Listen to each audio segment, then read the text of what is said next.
Hello, folks. I hope that you're having just a great day today and keeping yourself safe in our modern COVID world. Today, take a look at the third book in the Ethshar series by Lawrence Watt Evans. I've been going back and looking at some of the books that I read when I was in high school. I've read them once and I haven't gone back and read them since. I'm trying to find out which ones do I like enough that have stood the test of time. And Lawrence Watt, now that I'm coming to it from a sort of an adult, grown guy whose appreciation and respect for writing has increased and so forth. And Lawrence Watt Evans has stood the test of time. So let's start taking a look at a few of his sort of novels. And today we're taking a look at the Unwilling Warlord, which was my favorite Ethshar series when I read them when I was in high school. Today, I think the Misenchanted Sword, which I've already reviewed for you, and is the first one in this fantasy series, is probably my favorite one. Having gone back and reread them, I like the first one more than I did before. But this one still has a special place in my heart because it was my favorite in the series. The ones that I've read so far, I haven't read them all. There are a few that he's written that I haven't read yet. Lawrence Watt Evans, the Ethshar series, I've talked about it before. This is a series of unrelated novels that takes place in a world that is called Ethshar by fans and by himself. The actual world itself isn't named. It's just called Ethshar. And they have people that are given a sort of essential question of sent to normal people that are given a sort of extreme thing. So, for example, with a single spell, the second book in the series has an apprentice who's newly apprenticed to a magician who can only know one spell. He can ignite something that's flammable, and that's it. It's a basic cantrip, and his master dies a few months into his apprenticeship. So what does he do now?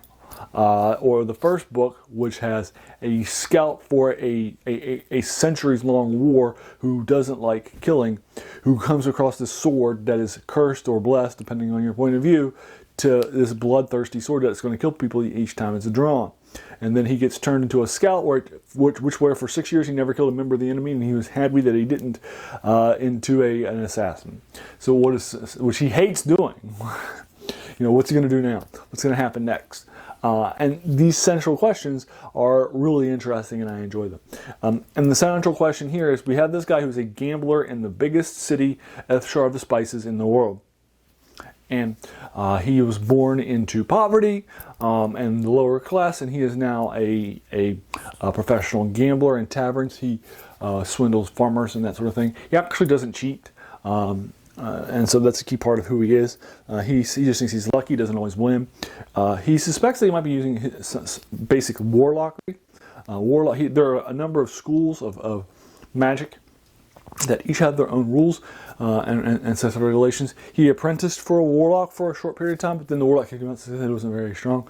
But he suspects that he actually might be using a warlockery to modify the dice, maybe. But he doesn't know for sure. He just thinks he's lucky, but he'll often lose. But he's this tavern gambler who's this young person, and he's basically accosted one day by these people from the small kingdoms, and one small of the small kingdoms in particular is there with these two giant men that are also from the small kingdoms, professional soldiers, and they have arrived. And they believe that he is the child of somebody who was previously a warlord, and so who ran away a couple of generations ago to Ethshar of the Spices, married a local woman, and so forth. And so he is and the old warlord has died, and so he is the next descendant to this warlord. And if he doesn't come with them, they'll kill him for treason. Because they believe that he is the long-lost warlord. Well, once he gets there, he finds out that this country doesn't have any people. It doesn't have an army. It doesn't have men that have been trained and that sort of thing. And guess what? It's going to be at war with multiple members of its neighbors at the same time, and it's a pretty small kingdom. So what's he going to do? Again, these sorts of central sort of what are you going to do questions are when you're put into these highly unusual situations that are very much. Now, I like Ethshar a lot because it's not, the stakes are not oh my God, good versus evil of Tolkien and the Lord of the Rings, or the Law versus Chaos epic battles of Michael Moorcock's The Eternal Champion series, like Elric, or Dorian Hawkmoon. It doesn't have these big, giant, epic struggles that are very typical for your high fantasy. Instead, in this one, the stakes are much more personal. What do you do when you are an apprentice, and your master dies when you just know a single spell? What do you do? There's personal growth, there's personal development. This series is not about these high level battles that are happening in the first battle. In the first book, there's a war going on, but all the major battles take place off screen. They take place in other places in the battle because the battlefront's so big. And it's not about the war. It's about this one soldier in the war who doesn't like fighting or killing. So what do you do? And so forth. So there are these key sort of moments in the story that are much more personal. They're about personal development, personal growth, personal exploration, world building, that sort of thing. It's not about... and this is also a series that never takes itself too seriously, which I also appreciate too.